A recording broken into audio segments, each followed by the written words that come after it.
Hola, bienvenue dans le Clo-Clo Club, le podcast qui mêle intimité et créativité. Avant de commencer cet épisode, je tenais à vous remercier pour tous les messages que je reçois quotidiennement au sujet du podcast.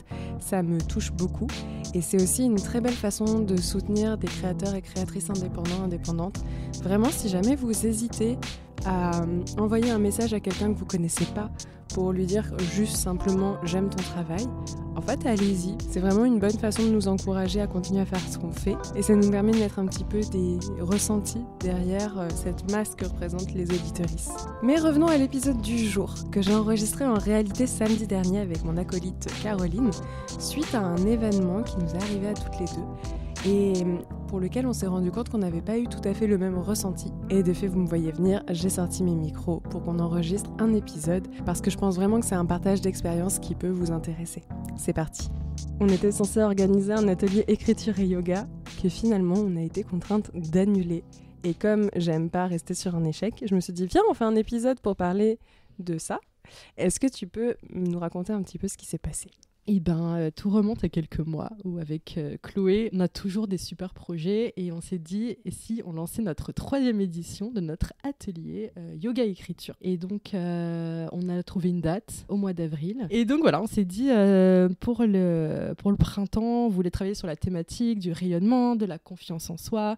Et donc nous, toutes guillerettes, pour utiliser ce vieux mot, on a trouvé une date pour le mois d'avril et on devait se retrouver aujourd'hui au hasard ludique pour organiser notre 3e édition de l'atelier. Et petit retournement de situation, non, je vais trop vite. Tu sais quoi, on va parler de toute la préparation en amont. Ouais. Parce que ça rentre dans le processus. L'idée, c'est pas de vous parler d'un échec en mode quand on échoue, c'est pour mieux rebondir, c'est pour mieux continuer, se relever, apprendre de ses erreurs. Non, pas du tout. C'est juste pour parler de comment dealer quand un projet ne réussit pas, ce qui est quand même assez fréquent dans la vie de tous les jours, mais encore plus quand on est créatif, et pouvoir vous partager un peu aussi notre ressenti, nos petites clés de cette situation.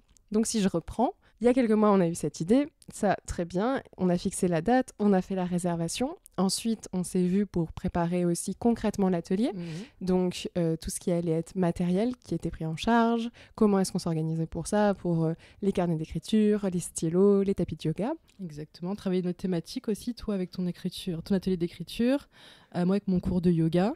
Et de voir aussi comment on allait mettre en place le déroulé en fait de l'atelier, de voir qu'est-ce qu'on voulait changer aussi, qu'est-ce qu'on voulait faire évoluer.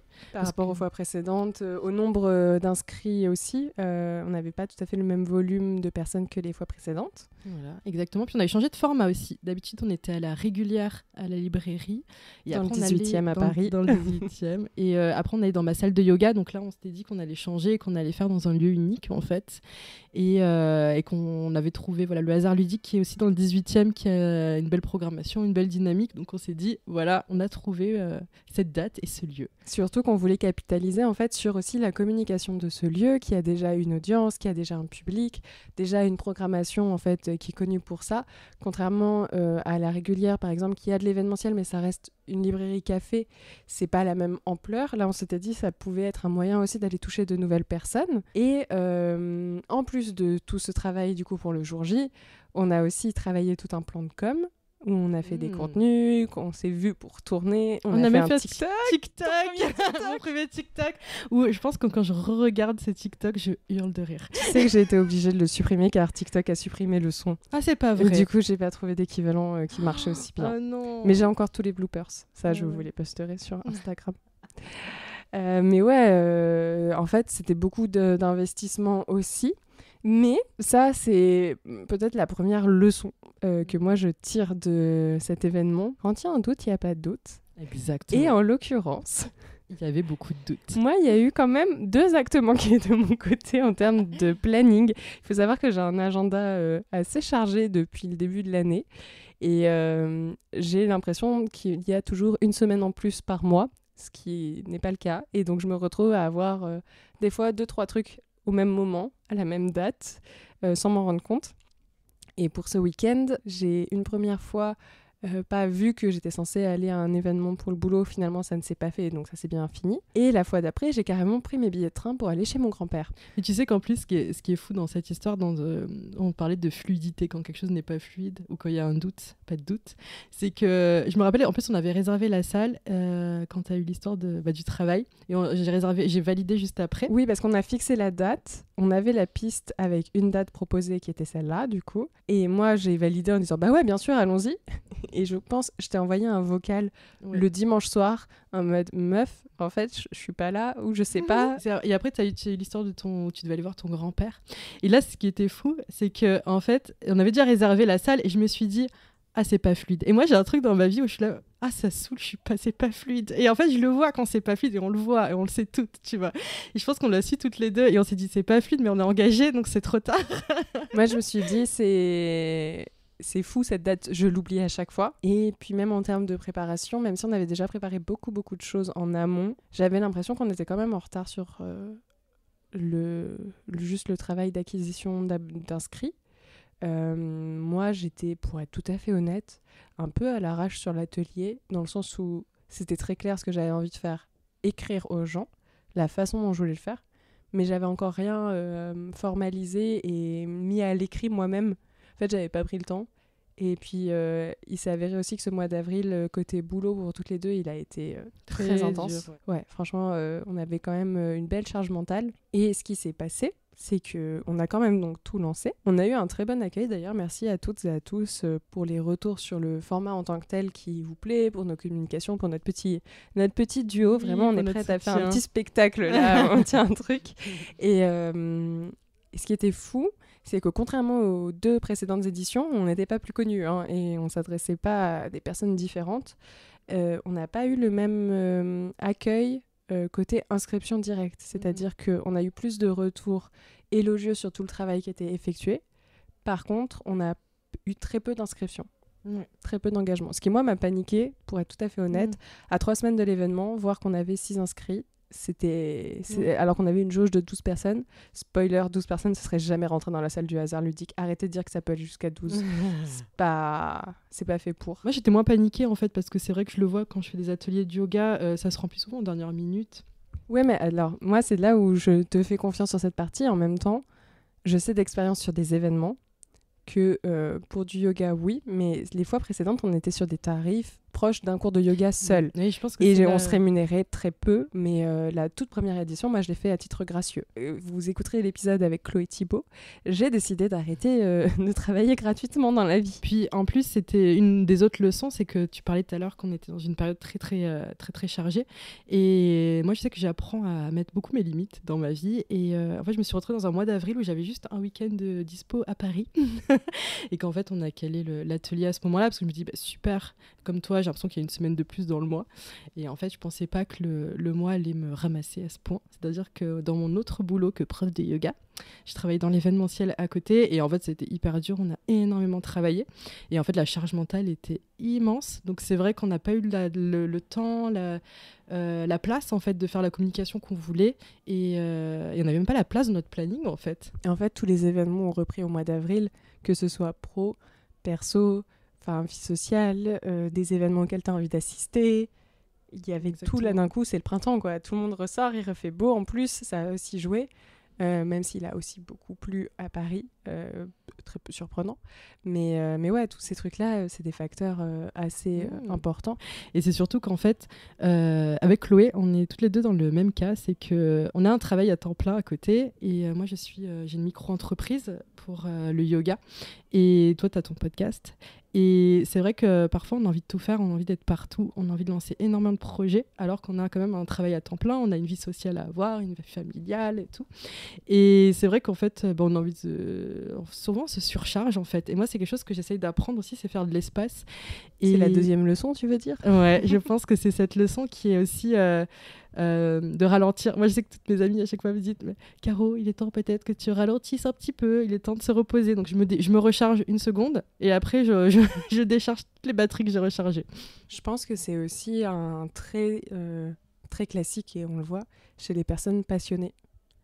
Quand on est passionné et qu'on fait ce qu'on aime, ben, on a envie d'être partout, de faire plein de choses, La réalité aussi de la société, en tout cas dans laquelle on évolue, c'est que tout va très vite, qu'il faut être le premier, être là au bon endroit, au bon moment, faire des perfs et être toujours un peu dans cette surenchère, ce qui est quand même pas tout à fait le rythme de la création en tant que telle, mais du coup ça vient challenger notre rythme naturel d'avoir une idée et de la déployer. Donc tu te retrouves à pas avoir une idée et la déployer, mais avoir 6 idées et les déployer toutes en même temps, parce qu'il faudrait pas rater le coche parce que les idées elles sont là. En même temps c'est hyper stimulant et hyper agréable, enfin moi c'est quelque chose que j'aime beaucoup, mais ça fait aussi que les tâches plus on va dire à faire à tout prix, celles du quotidien, celles à côté desquelles tu ne peux pas passer parce que c'est comme ça que ça marche, à l'heure actuelle en tout cas, et ben ça te fait chier de les faire et tu te retrouves avec une charge mentale aussi de traîner un peu les pieds en fonction... Oui, c'est vrai. en fait, être frustré de ne pas pouvoir mettre ton énergie là où tu veux et en même temps être frustré de devoir faire d'autres choses et de faire à moitié. Et toute cette frustration, elle se cumule. Et derrière, tu te retrouves avec un rendu où tu te dis, bon, est-ce que ça valait vraiment le coup de me mettre dans cet état et de faire ça pour, en tout cas, ce résultat. Oui, c'est vrai. Puis en plus, c'est vrai que dans cette surcharge, on a envie de tout faire. Comme tu dis, quand on est créatif, on a envie de plein... Moi, je sais que je peux vivre avec 10 projets en même temps. Et le problème, c'est que, comme tu dis, moi, je suis dans le bien-être, tu vois, je suis dans le yoga et la leçon... Raison de plus. Voilà, c'est ça. Et c'est vraiment la leçon que j'essaye d'appliquer en moi, c'est d'apprendre aussi à lâcher dans le sens où je suis humaine aussi et c'est vrai que je donne des cours toutes les semaines mais parfois y a un peu moins d'énergie, il y a quelque chose où j'ai un peu moins à donner parce qu'il faut que je me donne à moi aussi et ce mois-ci, moi ça a été une belle leçon, c'est que j'ai eu beaucoup de charge mentale et beaucoup de choses qui m'ont fait de la peine aussi dans ma vie personnelle et de se surcharger à côté, souvent c'est se dire est-ce que j'ai cette énergie en moi actuellement pour pouvoir la donner dans un atelier et je pense que la réponse était non en fait, sur ce mois-ci j'ai toute mon énergie pour tout ce que je fais, mes cours qui me rechargent énormément. Mais peut-être que cet atelier, c'est vrai que, en fait, je me suis pas dit, tiens, est-ce que mes batteries sont pleines ? Parce que j'ai envie de faire plein de choses, j'ai envie de voir plein de gens. Et ça revient sur cette leçon de mettre ses limites aussi, mais c'est aussi de se dire, ce que je veux être, ce que je donne, j'ai envie de le donner à 100%, j'ai envie de donner tout ce que j'ai. Peut-être que j'aurais pas été à 100%. J'aurais fait en sorte d'être à 100%, mais peut-être que j'aurais été encore plus épuisée, j'aurais peut-être mis une semaine à m'en remettre. Oui, c'est ça. Et après, il y a aussi un point, je vous en parlerai peut-être un peu plus dans un épisode dédié si ça vous intéresse ou sur les réseaux. Moi, il y a un livre qui est très important dans ma vie sur la créativité et qui souligne un point très important, c'est que des idées, si elles restent pas ou si ça marche pas comme on s'y attendait, c'est que c'était pas la bonne. Là, c'était pas pour maintenant, j'étais pas au bon endroit au bon moment. D'accord. Et il faut savoir lâcher et pas s'y agripper. Et il va arrêter de klaxonner, le monsieur, parce que dans le micro, ça va pas être très agréable. Mais enfin... non, et du coup, c'est là aussi où ça rejoint, tu vois, ton énergie physique. Est-ce que ça sert vraiment à quelque chose de se fatiguer pour une idée qui, finalement, d'elle-même te dit « Allez, ciao, je suis pas là pour rester ». Parce que on n'en a pas parlé, mais les inscriptions qu'on a eues, on s'est retrouvés avec une vague d'annulation une semaine pile poil avant l'atelier. Et on s'est retrouvés à passer d'une jauge correcte de participantes, franchement à peu près ce qu'on faisait d'habitude, à une personne et demie. Une personne qu'on ne connaissait pas qui s'était inscrite via le hasard ludique, qui n'a jamais répondu à mon mail, donc je pars du principe que cette personne n'avait pas prévu potentiellement de venir. Si oui, elle a eu 2 petits messages de ma part et j'espère qu'elle les a bien lus. Et une personne qui n'était intéressée que par la partie écriture et qui est une personne que je connais, donc c'était facile de la prévenir et de lui dire qu'on annulait finalement. Mais d'un point de vue égo, moi ça m'a mis un petit coup, j'avoue, de voir que les gens te disent « Ah, c'est vraiment super », mais tout le monde te lâche à une semaine de l'événement. Je parle d'égo là-dessus, tu me diras, toi, si ça t'a fait ça, mais c'était plus... vous nous répétez toute l'année que vous voulez des ateliers, et quand on en fait, derrière, ça n'a pas eu, en tout cas, l'écho auquel je m'attendais par rapport à tous les messages reçus en amont. Mais je comprends. Alors moi, j'ai pas du tout eu ce côté-là. Vraiment, ça m'a... Je comprends ce que tu ressens, mais moi, c'était plus ça m'a renvoyé à un miroir de moi, comme on disait tout à l'heure, de lâcher un projet. Et je sais que moi, depuis que je suis petite, j'aime bien montrer que je suis forte. J'aime bien montrer que j'ai mis le projet à la fois et que je réussis tout. Et c'est quelque chose que je travaille. Et c'est un peu le syndrome du super-héros. Et j'aime bien un peu cette image de je suis partie de rien, voilà, et je peux faire plein de choses et tout, et je suis hyper forte. C'est quelque chose que j'essaie de lâcher avec ma psy. Mais et en fait, je me suis retrouvée en disant, bah voilà, il y a plein de projets, on a envie que ça marche et tout. Et moi, ça a été plus le fait de se dire, ok, j'accepte que ça, peut-être, on l'annule. Et moi, d'annuler quelque chose, parfois, c'est très dur parce que j'aime bien aller jusqu'au bout. Ouais. Je sais que ma mère, je sais pas si maman, tu écouteras ce podcast, mais je t'embrasse. Mais je sais quand ma mère me disait souvent, quand j'étais petite, elle me disait souvent, tu vas jamais au bout de tes projets. Et c'est quelque chose qui m'est resté très ancré. Et depuis, j'aime bien j'aime bien avoir plein de projets et aller jusqu'au bout. Et moi, ça a été plus ce côté-là de moi avec moi, de me dire, ok, je lâche prise pour faire de l'espace, comme on disait, sur la créativité. Et en fait, moi, après, on va parler du retour, le moment où on a annulé, mais moi, quand on a annulé, j'ai eu un poids qui est parti. Oui, t'avais l'air beaucoup plus soulagée. Moi, j'avoue que j'avais un peu lâché l'affaire avant parce que je voyais de façon beaucoup plus pessimiste que toi que ça prenait pas. Et je me suis dit, ça va pas prendre plus. Et quand on a reçu les annulations, j'étais à moitié surprise parce que c'est la classique quand on organise des événements. C'est ce qu'on appelle en bon anglicisme le no-show. C'est toujours compter qu'il y a généralement plus de la moitié, pour pas dire les deux tiers, des gens qui annulent à la dernière minute ou ne viennent pas à un événement. C'est classique, c'est connu, c'est pour ça qu'on anticipe toujours les jauges, qu'il faut vendre un peu plus de places que prévu, etc. Et là, en fait, il n'y avait pas la marge pour ça. Et c'est là où je me suis dit, bah non, en fait, on va avoir moins et ça risque de faire pas assez pour le bon déroulé. Et en même temps, c'est un projet qui me tient pas suffisamment à cœur parce que moi, j'ai pas d'enjeu professionnel dessus, contrairement à toi pour le yoga où c'est déjà un peu plus quand même l'activité que tu as envie de déployer. Moi, l'écriture, je ne veux pas devenir prof d'écriture, ça ne m'intéresse pas du tout. Et du coup, j'avais déjà un peu plus de lâcher prise là-dessus, pour le coup, en tant que tel, tu vois. Oui, alors que moi, je ne trouvais pas que j'avais un enjeu spécifique. Parce qu'en fait, moi, j'ai l'habitude aussi, depuis que je donne des cours de yoga, les annulations, au début, c'est vrai que ça pouvait peut-être me heurter dans les premiers, mais j'ai beaucoup lâché prise dessus. En fait, ça dépend du projet, ça dépend si ton projet il est prioritaire ou pas. Voilà, en fait, ça va te faire mal quand le projet, c'est vraiment ton projet central. Oui, c'est ça. Et en fait, moi, pour t'avouer un truc, il y avait quelque chose qui était c'est le week-end dernier quand on a décidé peut-être après d'annuler, c'est quelque chose que je portais beaucoup, c'était nous deux en fait, et c'était plus ça qui m'importait. C'était, je sais pas, j'avais envie que toutes les deux on soit heureuses, qu'on vive ce moment à deux, et en fait c'est vraiment ça qui m'a un peu torturé l'esprit, c'est que je me suis dit c'est dommage pour nous deux, parce que je sais que comme je te disais tout à l'heure, on a une super dynamique, et je me disais j'espère que Chloé va pas être trop déçue, et il y avait ce truc émotionnel, mais c'est moi, tu vois, toujours avec mais non, mais c'était très mignon parce que du coup dans les messages il y avait Caroline qui était non mais soyons positifs, ça se trouve ça va aller, je vais faire des relances, et tu t'es rajouté toi-même une to-do list énorme. Je me suis fait une charge mentale dimanche dernier, et je t'ai proposé de reprendre de la main sur certains trucs et t'étais en mode non je m'en occupe, j'étais genre d'accord, c'est le syndrome du super-héros. Ouais, et moi je te regardais, j'étais tu sais c'est pas la peine, on va annuler, et tu me disais non. Finalement on a annulé 2 jours après, et c'est tant mieux.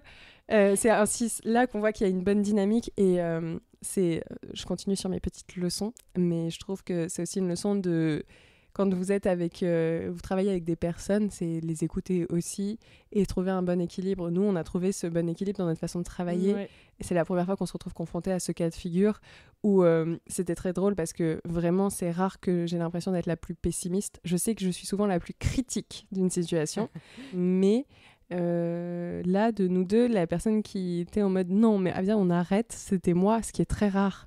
Et je te voyais, toi, te battre plus, et je me disais peut-être faut que je me batte aussi un peu. Mais tu sais que ça, alors ça, je parlais de ma mère tout à l'heure, je tiens de mon père, parce que c'est très très drôle cette histoire, c'est que mon père, par exemple, qui vit dans le sud de la France, est toujours hyper positif sur la météo.